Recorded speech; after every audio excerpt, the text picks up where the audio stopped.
Yeah, well, it's a little bit after past, so we'll just get started. Thanks for joining me. So I just thought what this slide is all about is really I'm just sort of starting from the beginning, really. This is where I got my start in 3D, was being an environment artist at the what I call the local game studio, which was quite fortunate that was like quite a big studio that worked a lot on the Lego games. And a lot of this sort of stuff, this is Lego City at the top, and it's Lego Marvel down below. And I actually did end up using, the reason I'm using this slide is just because while the studio did use Maya, you were allowed to use your own software if you really wanted to. And because I wanted to try and get into doing more freelancey type stuff, I basically was looking around.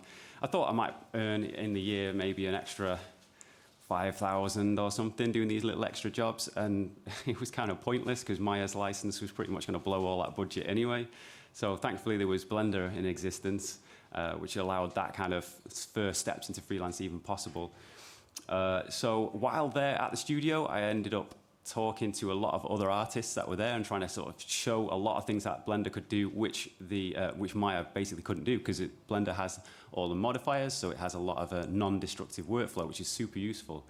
So, the vast majority of the scenes down on the bottom two there is actually built in Blender. It's rendered in their own internal rendering engine, of course, but it's mostly built in Blender, in fact.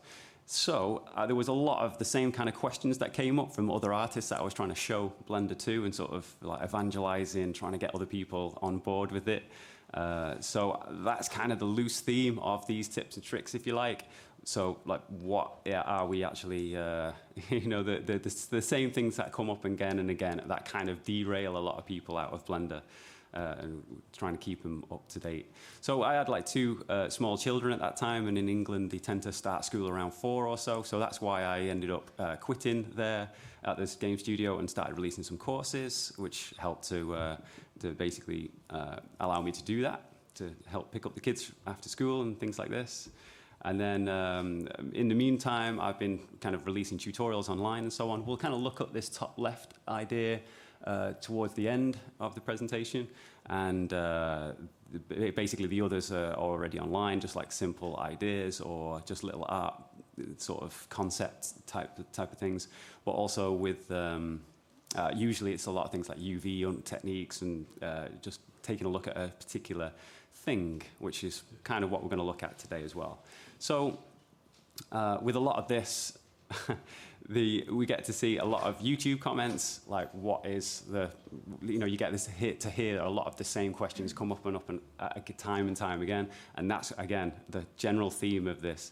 So we're going to attack some beginner tips. You guys are probably going to know a lot of all this already, but obviously stop me if you don't. But generally speaking, the first question that we get asked by a lot of beginners is perhaps what is happening, is the general theme encapsulator of this section. So basically the first one, which still trips me up actually occasionally, but it's just that if you're getting into Blender, you have to be aware of the object mode, the fact that if you're going to do any scaling on there. So these two cubes, they're basically the same size. You can see the dimensions are labeled there as 2 units in each axis. But the scaling of one of them is actually 10 on the x-axis, and so hence why that simple bevel in the corner looks completely different, and that could potentially be one of those things where somebody takes a look at that and goes, this does not make any sense. So simply having your object scaling all set to 1 is just a very simple solution. I'm sure we all know in this room anyway. Control A to just apply scale to fix that, or we can find that in the object menu. And then also, second point, the extrude and cancel. So you're pressing E to extrude face, and then you may right-click or hit escape to just cancel that move. But of course, it doesn't cancel the whole thing. It just cancels the translate that you were doing. And you can see I've circled those little extra faces you get. This seems to trip up a lot of people. This one is actually not that dissimilar. You get this in all 3D software, really. Everyone sort of just has to be aware that this kind of stuff can happen. So to keep a track on it, we got that vertex count or the edge count, or more importantly, in this case, really, is the face count. You can see a cube shouldn't have 10 faces. So you basically want to just select everything and remove doubles. We can get that off the specials menu with W, or of course, just route it out in the object menu. This one I don't really have like it's not really like, okay, something you need to, hotkeys that you need to know or anything, but the open and close windows is the biggest thing. Even putting this presentation together, even to make that slide was kind of a little bit tricky. So that is just something that just needs to be practiced, really, just to be able to know what you're doing when it comes to opening and closing windows. The only tip, really, on that is to just understand the way that Blender does divide its windows, in which case it's just dividing into a similarly sized window. So just make sure that you're thinking of it in that sort of term if you want to be able to collapse it back down to nothing. All right, so next thing, pretty standard one, really.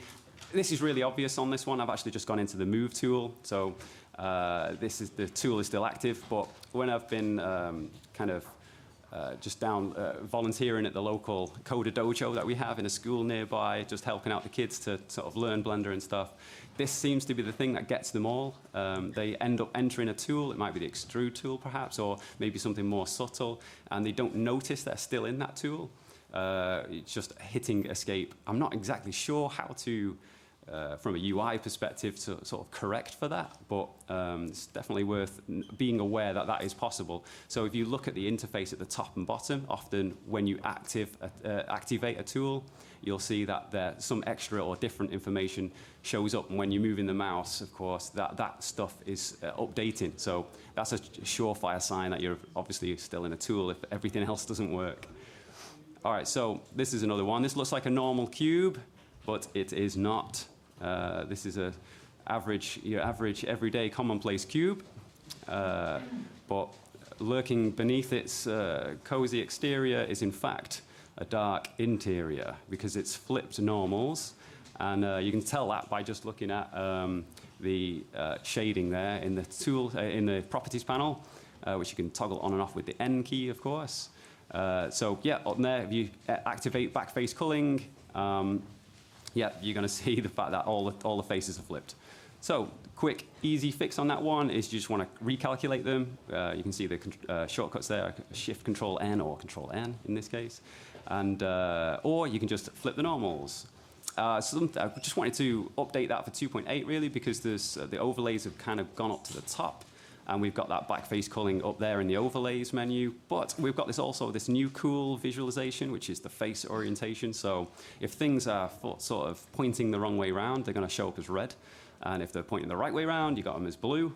And also, we don't really have a normals menu. There used to be able to just go Control F and then flip normals, but that's gone now. So I'm not sure where the easy way to find that is, but we can find it in a mesh menu anyway, and under normals currently anyway. So another thing is floating edges. This is an easy one to, it's actually not really possible in some software, in some 3D software. So for example, in Maya, you wouldn't really do this sort of thing, where you can actually have two, say, opposing corner vertices, and if you just hit F, you can be all satisfied that you've created a nice edge in between there and split that face, but obviously all you've done is create a floating edge above that face. And you can see that again at the top. If that's showing up okay. You've got the edges 1 of 13, but the faces are still just the 6 faces of a typical cube. So that's just one to know. Something that is not that obvious, though, is you can select everything, and there's actually a tool called Weld Edges into Faces, and that can just correct it all. If you've been doing that sort of workflow throughout, you can just do that, and it'll just correct it for you, split that face automatically. There's also some cleanup tools where you can just select loose edges. If you're in the edge select mode and you go for the loose edges, you'll find that as well, but that's just a bit of an extra one. If instead of pressing the F to fill the distance between those vertices, probably you just want to be using the Connect Vertex Path tool, just the J tool, just to throw that in there. And then I think this is the final part of the beginner section, really, just to hope that people don't get derailed out of their Blender experience, is you can accidentally press a few keys, very easy to do, and then suddenly you're locked in. This one is a particularly common one in other software as well, especially Maya. You can be in proportional editing and wonder what the hell is going on all the time. This is in 2.8, and you can see at the top, that's where our proportional editing stuff is, and the hotkey for that is O. I just, because it's such a frustrating thing, sometimes if you don't know that's on, I just sort of redrew that little shortcut there in grease pencil. So yeah, that's the feeling, trying to encapsulate the O there. Another one to do is the H key. It's so close to G, which we use all the time to move things around. If you don't quite know that H was hiding stuff, you think you've just deleted a load of geometry or something. You can see in the mesh menu there, the show hide section, hide unselected, and the H, Alt H, and so on. The shortcut keys are shown for us there comfortably. Another thing is coordinates. So this is kind of a little bit beyond the beginner section, really. Procedural texturing. Andrew Price nailed it yesterday, talking about the procedural texturing is the future, and I think he's definitely right there. So, talking about the procedural texturing here, you've got this checker texture. You can see the way that the checker texture is applied to the surfaces of this cube. It's all nice and even. Now, the thing is, when to use generated coordinates and when to use object coordinates. The usual reason that people use object coordinates, it seems to me, is that people will switch to object coordinates when they know they don't have an even bounding box around that object. So as soon as that cube on the left there, the one with the generated coordinates, is stretched beyond its cube, the generated coordinates are stretching with it. And so you get this stretched texture. So people usually switch to the object texture coordinates at that point. And as you can see, that's preserving that even, nice even squares. The problem, though, is that we can still just do that with generated textures anyway. If you go over to the mesh panel and take a look in the texture space area, you can uncheck the auto texture space and reset your size down to 1. And that will just correct that for you anyway. The reason that is of use is because now if you see what's going on in the object coordinates on the left there with the just the object coordinates, you've got the fact that applying like a simple deform on there with a set to bend, you can see that you're probably not really getting the results you want procedurally if you were to have some object deforming like that, whereas on the right-hand side you can see the generated coordinates, everything's sticking to the surface, and probably, as an artist, you're probably looking for that effect, unless you're looking for the a kind of an unusual kind of effect that the object coordinates are giving you there. And just as a little aside, again with rigging and so on, using those same coordinates, generated coordinates with the auto texture space set off and with the size all set to 1, again, it's working totally fine. I've just laid them all out there just in case anyone at any point during the stream finds it useful to see them all laid out. So I'm just going to take a second. I've been told to slow down. I'm actually really focusing on the speed at which I'm talking. I want to go about 3 times faster than this, but I'm just really trying to be considerate there. Okay. All right. So the next thing is people often talked about, one of the other comments that shows up almost all the time is the fact that which engine should I use? What's the difference between Cycles and Eevee? Or at least, is Eevee going to replace Cycles? Is that it? You know, that kind of thing. That's the kind of the dream, really, in the ways, because obviously just everyone wants things fast and as quickly as possible, and that's the dream of Eevee, is you're going to get that kind of much more faster feedback of what we're doing. I think the question is, the answer to that obviously is, you know, it's not going to replace Cycles or anything, especially in a much more complicated reflective environment. Some cheats and tricks that you can do rendering-wise, which is happening under the hood, of course, but that's not really going to hit us, solve the situation in a lot of different ways. So anyway, the point of this little section is the fact that we can use both engines together. So, for example, this little scene is just a camera traveling down a corridor. This is the Cycles scene of it, of course, because you can see the sampling kind of in the top left viewport there, kind of struggling to keep up. But I've only set this down really low anyway to 10 samples. But what we can do is we can switch over to Eevee in a moment and just try and get the benefits of that. And the main benefit we're going to try and achieve is the fact that we've got volumetrics, which they may not quite look as good as Cycles volumetrics, but in a pinch you can kind of get away with it, and obviously it's super fast. So there's a cube which encompasses the whole little scene here, which has got a volumetrics material on, which is just because we can't do fire and smoke and stuff in Eevee yet. I've just sort of simulated a little bit of more interest in the volumetrics there by just chugging a noise texture into a color ramp, which is going into the density. So you can get some pretty nice looking effects there. I've actually just animated the distortion field of the noise texture as well, just to give it a little bit of an extra bit of detail there. And that's kind of what's happening in Eevee, if we just switch the rendering engine over to Eevee. And also you'll notice in the node graph there, the shader editor, at the bottom there, we can actually split and have the material output set to Eevee on one particular graph and have it set to cycles in another. So depending on what the engine is being used, it'll use different sets of nodes, which is really cool. So that's where the power of where we can combine stuff together. So this scene is set to cycles. So you can see at the right at the top, you can set your particular scene that you're in. So with this one, and then in the render panel on the right-hand side, we've got the cycles there. So I'm actually just shutting off the visibility of the volume material in the volume object, I should say, in the cycle scene. And then we can duplicate it basically at the top, link all the objects over. So you're going to link all the cameras, everything, but set the rendering engine to Eevee. And then as you can see there, switch over to the Eevee scene. First, though, in cycles, I'm using the cycle scene as like the master scene. So cutting straight to the chase, like how actually you're combining these together. That's going to be in the compositor. You've got the two render layers there on the left-hand side. I've just basically heavily color corrected them and just smashed them together with an add node just to sort of show that the two scenes are being used, treated differently. So you can see the scene cycles on the top and the scene for the Eevee on the bottom. And this is the Eevee scene. You can see also that main corridor material is just a black. You can see on the left-hand side of the node graph there, that's the cycles material. But on the right-hand side, when it knows that you're using the render engine for Eevee, it's just going to use that. So the reason I'm using that material sort of as a masking material, because the volumetrics are going to be quite bright on top, so we can just add that later. And this is why we're enabling the visibility of the volume there in the outliner, just to allow that to happen. And now you can see in the little renderable view in the top left, kind of what we're getting with all those black materials and just the volumetrics.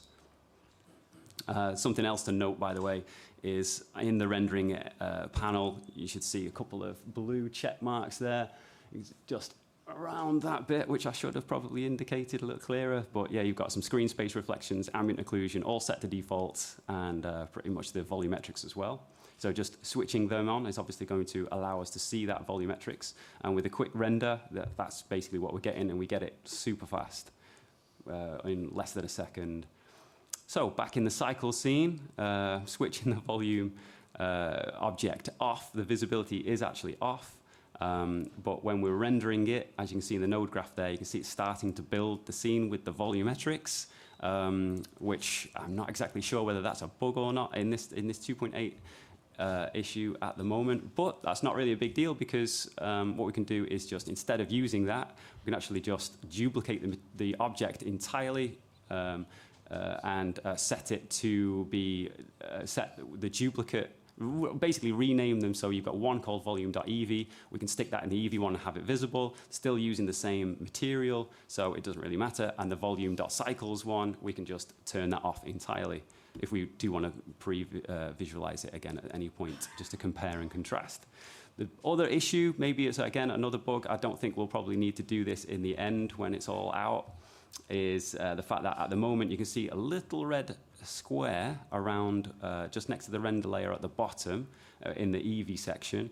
Because we're in the cycle scene, because I'm using that as a kind of like a master scene, you do still need to actually hit that button for it to update the frame, which I don't think is going to be a case, which I don't think is going to be a problem in the end. So I think you can just hit to render an animation and we'll be fine.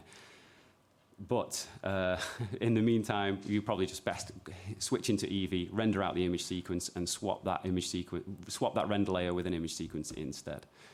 So this is a couple of options there. Just one of them I didn't really feel worked, or another one was, well, basically it's like one more extreme idea and another more subtle idea, depending on what you want. But these rendered out super fast, and as I say, it's only 10 samples anyway. So the corridor itself is cycles, and the volumetrics is Eevee, and just you can combine them together pretty straightforward. The next thing we get asked all the time, now you might think, hang on a minute, we've switched to somebody else completely. This is Gleb's talk from last year, the secret of making high quality art. That's obviously a big question. Everybody ponders at any time. You must have thought it yourself at one point, but basically, how do you make good looking art? And I'm kind of using a slide, particular image from that particular talk, the distribution slide. What I'll enjoy about this is the abstraction of it. So while it's not really telling a story or it's not necessarily leaving you with perhaps a meaningful impact, the idea of it being just on an aesthetic value, just to be able to sort of determine what it is you enjoy about an image, the way your eyes dance across the page or the picture or the screen or whatever it is that you're looking at, or the real world, of course. So on the left, you can see the boring indications, kind of like your government buildings, kind of this kind of thing. And then on the cool side of things, you got something which you might find more from something that is more organically sprouted, but with a little bit of interest. Your eyes are searching for patterns, and that's kind of what we do. The opposite of a pattern is what we might term as noise. But we use noise all the time in procedural texturing, and so I think noise can be beautiful. So it's like, what is it about noise which we can, how do we apply this kind of concept to noise to get something a bit more beautiful? And that's brings me to something I like to call noisy noise. So not patent pending or anything, this is Creative Commons stuff. So all we've got is a noise texture going in there that you can see in the top half. Just squeezed it a little with the color ramp there just to increase the contrast. And if you switch, I'm using the object coordinates, and if you instead of just taking the object coordinates themselves, plug another noise texture in between, you're basically just completely distorting all the noise, all the vectors, and then plugging that into the vector on a second noise texture, you kind of get in some extreme setting, which in my view is something of a improvement, but it's perhaps a little bit extreme.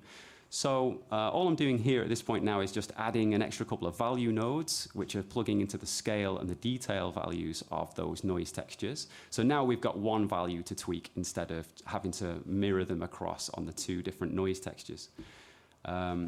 Now, obviously, that idea is a bit extreme, so you want another node in there, which I'm just using this add node there, color mix node, set to add, so that now we have a factor slider that we can kind of introduce that little bit of distortion into, so we can have an extreme effect, or we can just introduce a little bit. I found that just pushing it, say, by 30% was made it look quite nice.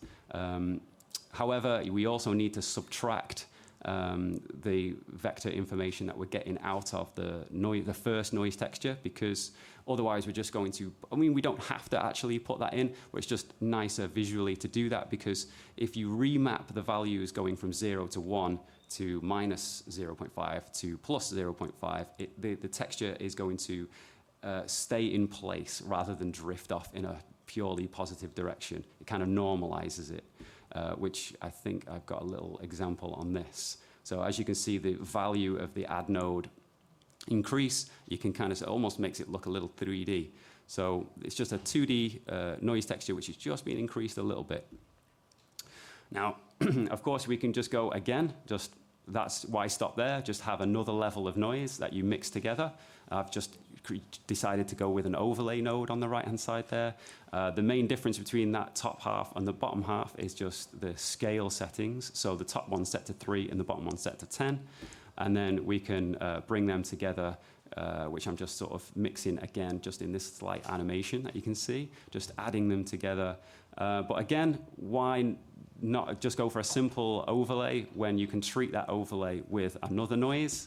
So just add yet more noise on top of that. And again, that's pretty straightforward. Just a noise texture going into a color ramp just to increase the contrast on that. And that's feeding into that overlay node that we've got. And that, in my view, is just a much more overall interesting definition of form. There's more interesting shapes. So this is kind of the original noise.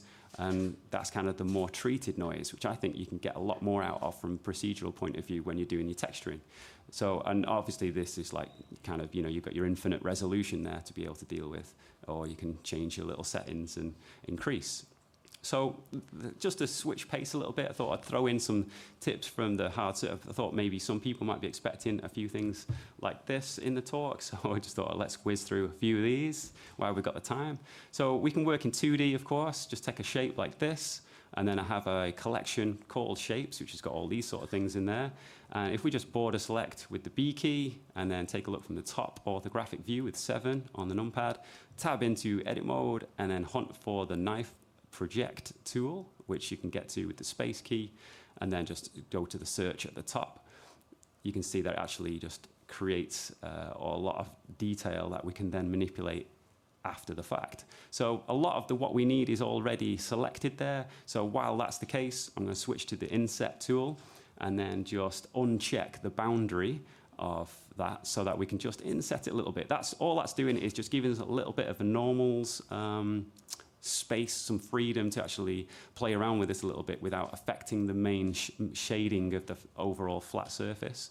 Often it just needs a little bit of help with that. So having that buffer of edges around is going to help us. So if we just select that area and delete it, just add a solidify modifier, we're now getting some interesting hard surface pieces, which we can then to get a better view by pressing Z. To open up instead of just toggling the wireframe nowadays, we get in this pie menu. So we can go over to toggle overlays and just get rid of everything, just sort of like a render only type of view. So with that, we get a better look at the shading, which you can see there is still quite hard and faceted. You can see on the curves that it's created there. We need to smooth those guys out. So what we can do is press W, which doesn't seem to be the specials menu anymore. I think it's the object menu. And you can head over to the mesh data tab and come down to auto smooth in the normal section. Just make sure that's on. I've set that to 30 degrees. So it's going to sharpen any angle above that. And we get all that curved area all nice and smooth now. The problem with that, though, is it would be a little bit better if the sharp edges were a little bit more beveled, a little bit more sort of natural. And so the bevel modifier comes in handy here. And just wanted to point out there's actually a new area to the bevel modifier at the bottom. You can see there's a normal mode. It's set to face area there. But just before we get to that, you can see the bit that I've circled there is showing there's a little bit of an artifact, a little bit of an error that's popped up. And that's just because of the overlapping edges. So let's just get rid of those guys, select them and dissolve them. And that's just something that could happen in multiple places. But that's just the general fix for that. Depending on how perfect you want to get it, you might want to shift the shape that you've created in the first place. That looks pretty good, but you can see slightly uneven overall large flat face to it, which we can improve. There's the normal mode there at the bottom, which is set to off. But if we switch it over to face area and the normal strength all the way up to 1, you can see it's actually just resolved that for us, which is pretty cool. We can also just a tiny last bit of detail. We can just select that little bit there and split it. And now the bevel modifier will kick in and create an extra little bit of detail there on the right. But we've ruined a little bit of the shading on the left. So often with these sort of things, just add in some extra support lines just to help with the overall shading there. And everything should be good to go, as we can see there. All right, so another quick one is the Shrinkwrap modifier. Typically, this is going to be used to obviously put something else onto another surface there. But in this case, what we can use it for is to just be quite sloppy with our hard surface modeling. It makes the process a little bit easier. So we have this particular piece, which when smoothed is going to give a nice curvy surface like this. And then when we add in some extra sort of edge lines to try and delete some just sort of add in a little detail, a little feature, or maybe even some panel lines, things start going a bit wrong when we take a look at that one on the right compared to the one on the left. You start to sort of distort the overall shape. So it makes things a little bit tricky. You can get in, obviously we cover a load of techniques about sort of how to manage your topology like that, but let's just stick to the fast and easy stuff for the moment. So you can display that very curvy version, the bit without the features cut out, just as a wire, display that as a wire, set that divisions for it really high, and I'll just set it not to render. We don't need to render this one. This is just going to be used as a kind of a guide mesh, like a proxy mesh, if you like. And then what we can do is take another duplicate of that material, object, set that back down to a more reasonable subdivision level, like 2, set the Shrinkwrap modifier up, have it pointing to the target of the other one we've got set as the wireframe, just as our guide mesh, and it's pretty much defaults there, just set it to the nearest surface point. And then it should, you can cut some details out of that fine, and it shades perfectly well, and it doesn't distort the overall shape. We should add in a little bit more to that just for fun. Just add a little bit extra panel lines, just load more, a little bit more detail. Typically, you wouldn't have extra detail running off at the back of the shape, which you don't really need to have all those extra edges there. They aren't really serving any purpose. So a cleaner mesh would be to control your topology so that it kind of stays local to where your extra detail is needed. But just in this example, it's funny how you can kind of use those bad practices to get something cool and smooth and sort of shading nicely, even though you're just kind of taking the fast approach like this. All right, so obviously it's still just 2D, so just slapping a solidify modifier on there gives you that little bit of more realistic thickness. All right, another quick one. You may have come across this one before, that easy wire meshing. So we've just got like a little simple box here. Let's put some wire meshing on the front there. We have this plane that you can just create, and you can see I've used the random colors in the shading menu of the solid shading view there, just to show that these are 2 different objects. Rotated it round, resized it so it kind of comes over there, and we're going to use this and switch this over to a wire in a minute. First of all, we just need a little bit more geometry, so let's just get the subdivisions on there. I've set that to 9 in this case. And then use a subdivision surface modifier on top of that. And I've just set that to wireframe, turn the wireframe all the way up to 1 in our overlays. Beyond that, we can then throw a decimate modifier on there, take it to unsubdivide instead of subdivide, and just put that as an iteration of 1, and that kind of turns the mesh into more of a diamond configuration. So to account for that unsubdivide, we've increased the subdivisions up to 3 to kind of make it a bit more even, maintain the size. Then a wireframe modifier, of course, on top of there, and also the boundary setting on. Set the thickness down quite low on this particular example, and we have our little wire mesh that we can put into view. And the boundary aspect of that, the little checkbox there in the wireframe modifier, just means that we can just go in there and just delete a few extra faces and just create a little bit of extra detail on there, maybe add some nuts and bolts and things like that around the edges just to really sell it, but I've omitted that in this example. But yeah, just take that same plane, and you can use just a little bit of, because it's all happening procedurally, we can kind of use that low-res detail that we had and tab in and just move out faces, push things around, add another subdivision surface modifier on to turn the little diamonds into little circles instead, if you want that kind of effect. It's good for breaking down onto textures, this particular technique. But otherwise, I've just used the proportional editing just to get that little bit of just that little dent in the center there. And if you remember, the proportional editing is the there you can see the little bit of a basic wireframe there. But yeah, the proportional editing is easily turned on and off with the O key. All right.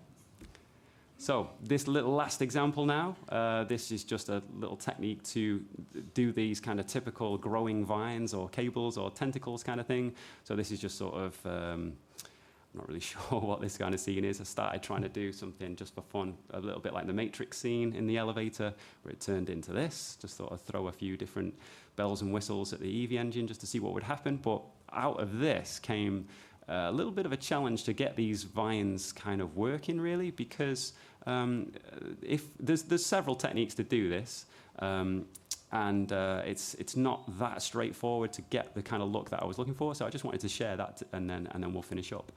Yeah, this is 2.8. So just to try and get just to sing its praises there a little bit, this is super fast, even though all the volumetrics is building there in the scene and everything. Just to maybe try and get a better look at what's happening, you can see in the solid shading view the vines kind of growing as the camera chases them down this particular elevator shaft. And so a really simple way to do this would just be to do this with meshes. We can just build a cap end and a cylindrical piece, and then use an array modifier on that cylindrical piece, which is the piece you can see with the checker texture on the right-hand side. And we're just using that cap end as the very tip of it. So it's a fairly straightforward idea, but we're going to need a curve to have that deform down. That's probably the easiest way to do this. So what we're going to do is just make sure that they're both sat in the same position. There's several ways to do that, but one of perhaps the simplest way is just use a copy attributes add-on. So with that, you can just select them both, Control-C, copy the location, put them in the same position. Go Control-P to set the parent, set it to curve deform. That will automatically add that curve deform modifier for us with the right object set. It's on the x-axis by default, which we don't really want. So just switch that to the z-axis and turn up the array there. We can take it to fit the curve if we want to, or we can just set the count automatically, which is what I've done here, just a fixed count of 10 in this case. And then once we've done that, we can animate the z value, and we can just have that snaking down. The reason I didn't use this approach is because I didn't want, that looks like a snake is going down along a path, which is great in some cases, but I wanted it to look like the vine was kind of growing. So I didn't want the texture to look like it was moving. Once it was in position, I wanted that checker to be in place. So that was kind of created a little bit of a challenge to figure out how to do that. At first I thought maybe just use object coordinates, and so that object can stay put while this object moves. And so that would allow us to do that. But as soon as it starts to shift off, then you're going to start getting weird checkers. It's not going to look like the texture is evenly distributed across the thing. So not to completely dismiss that technique, though, because you can use that to throw in a load of cables and wires and stuff like that. It's very useful for that. But for this particular technique, just treating it a different way, and really just going to concentrate on curves to do this. So we have this curve here, and there's another couple of curves also in this scene, which we can use. So I just wanted to point out that instead of necessarily just needing a mesh, we're probably aware, I think it's fairly common knowledge that you can set the fill mode to full on a curve and then increase its bevel depth. And then we have like a little bit of thickness to the whole thing.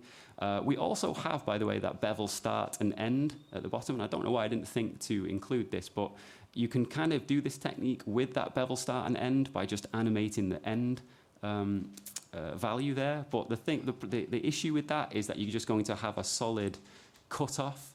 So if that's not really what you're looking for, then if you want it to have more of a tapered end, which is what personally I was looking for, then yeah, you're going to need a slightly different technique. So with that aside, you can also enhance that technique by just using another bevel curve as the bevel profile, so you can get some interesting shapes. So that's quite useful. Obviously, that's a little bit large, though, so you could just scale down the shape itself to get that a little bit more reasonable. Or I think it's Control-A, and you can individually change the thickness of points along the curve to get some more interesting things going on. But what we can use in this case, and what the solution was, I think, in this area, was to use this taper option. So just use a curve to plug it into the taper. And you can see, just to give this a little bit more explanation, this origin point here, I don't think it's necessarily that clear. I've circled the origin point, and basically the further up along the y-axis it would be for this thickness. The further away the curve is from that origin point, the thicker the curve is going to be. So on the far right-hand side, you can see that the control point on the right-hand side is completely level with that origin point, which would mean it's completely it's going to be completely thin at that point. So if you have it starting wide and ending narrow, that's what we're going to get. if we flip that around, it's going to start narrow and end wide. And then, so all we need to do, very quick, just to finish off, we've got 2 extra points that we can add to the curve. We can have them level and rise them up to the same height as the first point and the second point. Flatten out the handles by going S, Y, and then 0. Set the handles to free so that you can manipulate that profile of the end of your curve, the way that it tapers a little bit better. And now we can stand that straight up. Scale S and then X to scale them really close together on the X-axis. And now, if we just animate those particular 2 points together, you can see it's going to basically do exactly what I was looking for. Just to prove that the texture stays where it is, we can throw the checker texture onto it, make sure in the texture space we can enable the use UV for mapping, and then, as you can see there, it is all good to go. And just, if you want this texture a little bit more detailed, just scale it up. Otherwise, you can't really animate it like that though, so we're going to need another object to just animate it. So this is what the empty's for. Take that empty, select those control points, shift select the empty, go Control H to hook it to that selected object. That sets it up automatically for you with the hook modifier, and then you can now get an object, that empty, to animate and create that issue. And then that is basically how that particular technique was created, and all the little wavy texture that's going along it stays definitely put. And that's it really. Just those are some tips I thought I'd share. Thank you very much. Thank you.